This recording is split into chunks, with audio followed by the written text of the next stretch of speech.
Tim Satreskrim Polres Majene memeriksa sebuah rumah di perumahan Permatasari, Kelurahan Tande Timur, Kecamatan Banggai Timur, Kabupaten Majene, Sulawesi Barat. Di dalam rumah ini ditemukan purnawirawan TNI yang sudah meninggal dunia.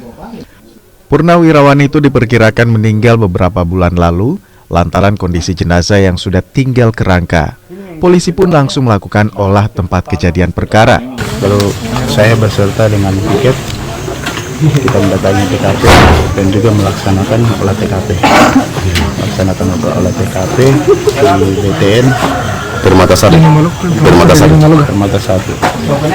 Adapun yang kami dapatkan di dalam yang bersangkutan almarhum dalam keadaan meninggal dunia dengan kondisi tulang belulang alias tengkorak.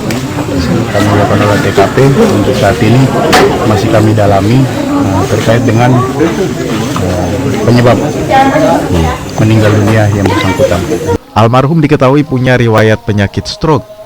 Meski demikian, polisi akan mencari tahu penyebab kematian purnawirawan ini lantaran di rumah itu dirinya tinggal bersama istri keduanya. Istri keduanya kini belum diketahui keberadaannya. Edwin Arwan Pitu, Kompas TV, Majene, Sulawesi Barat.